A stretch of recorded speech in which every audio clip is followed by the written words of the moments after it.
सौरभ तक लग रहा है हमारी आवाज नहीं पहुंच पा रही है, लेकिन आप ये देखिए नोटों का ढेर किस तरह से बरामद हुआ है। अर्पिता के दूसरे ठिकाने की तस्वीरें हैं। ये मैं बार बार इसलिए बता रहा हूं क्योंकि पहले ठिकाने पर जब रेड मारी गई थी तो बिल्कुल इसी तरह की तस्वीरें सामने आई थी, लेकिन वो अलग है, ये अलग है। पहली रेड से कैश की बरामदगी होती है और उसके बाद अब दूसरी रेड में जिस तरह से भारी मात्रा में कैश बरामद हुआ है, अगर दोनों को मिला लिया जाए तो 50 करोड़ रुपए कैश बरामद हो चुके हैं और कल की रेड से 29 करोड़ रुपए और बरामद हुए हैं ईडी को।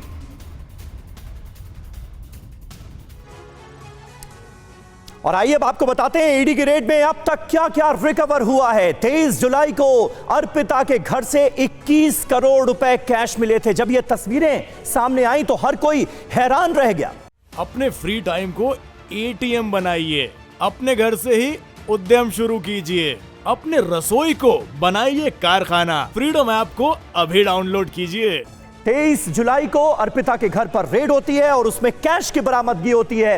घर से 1 करोड़ रुपए की ज्वेलरी भी बरामद की ईडी के अफसरों ने। 27 जुलाई को ईडी ने अर्पिता के 5 ठिकानों पर, टोटल 5 ऐसे ठिकाने थे जिन पर एक साथ रेड मारी गई। अर्पिता के बेलघारिया वाले फ्लैट से 29 करोड़ रुपए कैश बरामद हुए हैं।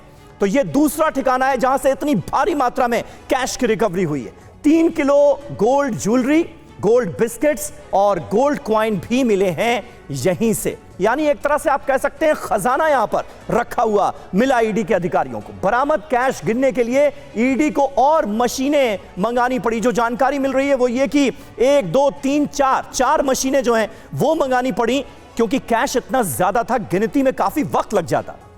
कैश ले जाने के लिए ईडी ने 20 बक्से मंगवाए और बाकायदा ट्रक मंगाया गया क्योंकि रिकवरी इतनी ज्यादा थी कि उसे गाड़ियों में नहीं ले जाया जा सकता था। बाकायदा ट्रक मंगवाना पड़ा और उसके बाद ईडी के अफसर रिकवर किए गए खजाने को लेकर गए। तो कुल मिलाकर अब इसका दायरा जो है वो बेहद, हम देख रहे हैं, बड़े तरीके से बढ़ता हुआ नजर आ रहा है। सौरभ दत्ता हमारे साथ मौजूद हैं, अर्पिता के फ्लैट से ही इस वक्त लाइव हैं। सौरभ, आवाज मिल रही है आपको? अगर आवाज मिल रही हो तो मैं आपसे यह जानना चाह रहा था कि इस तरह के कितने ठिकाने जो हैं आइडेंटिफाई हुए हैं अब तक अर्पिता मुखर्जी और पार्थ चैटर्जी के, जो इस वक्त ईडी के रडार पर हैं?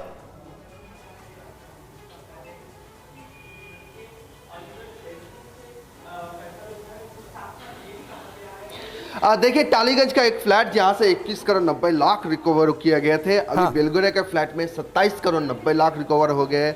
बालीगंज में एक फ्लैट रडार में है और ऐसे और भी 1-2 फ्लैट है जो ईडी के रडार में है।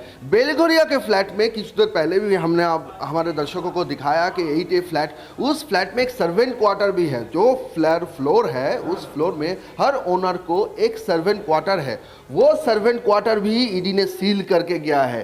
8A फ्लैट जो पिछले बार हमने दिखाया था वो फ्लैट था, वो जहां पे अर्पिता मुखोपाध्याय यहाँ का जो सेक्रेटरी है, जो ओनर्स, जो यहाँ का रेसिडेंट जो कमेटी है वहाँ का जो सेक्रेटरी है, वो बता रहे थे कि 2 साल पहले भी अर्पिता यहाँ पे रेगुलर आती जाती थी, लेकिन पिछले 1 साल से उनका आना जाना नहीं रहा। 27 करोड़ 90 लाख बरामद हुआ है यहाँ से। और ये देखिए, 27 करोड़ 90 लाख बरामद होने के बावजूद यहाँ पे जो मेंटेनेंस का जो कॉस्ट है, 11,000 का जो मेंटेनेंस कॉस्ट है, वो अर्पिता मुखोपाध्याय ने नहीं दिया। तो ये भी सवाल उठता है, जिसके पास इतना करोड़ों रुपया है, जो 1200 स्क्वायर फीट का जो कारपेट बिल्ड एरिया है, उस कारपेट बिल्ड एरिया में हमने देखा कि कैसे पैसों का ढेर लगा हुआ है। उस ऑनर ने इसका मेंटेनेंस कॉस्ट नहीं दिया। सवाल ये उठता है, तो अर्पिता मुखोपाध्याय का फ्लैट इसलिए खरीदी थी कि जहां पे पैसे ये जानना चाहूंगी आपसे, क्या ये सारी इन्वेस्टिगेशन आगे उन्हीं डायरियों में दर्ज नाम और जगहों के आधार पर हो रही है? जो डायरीज बरामद की गई, इनपुट ये था कि इन डायरीज में कई राजनेताओं के नाम हैं, उन जगहों के नाम है जहां पर पैसा रखा गया। क्या यही एक सबसे बड़ा आधार है कि जो सब कुछ कोड्स के जरिए डायरी में रखा गया, उन्हें अब इन्वेस्टिगेटिंग टीम डिकोड कर रही है?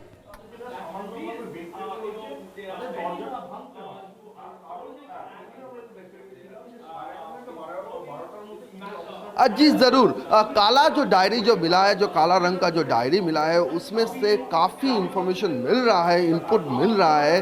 जिस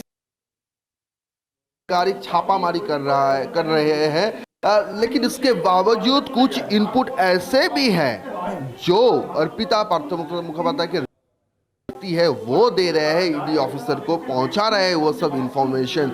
अपने फ्री टाइम को एटीएम बनाइए, अपने घर से ही उद्यम शुरू कीजिए, अपने रसोई को बनाइए कारखाना। फ्रीडम ऐप को अभी डाउनलोड कीजिए।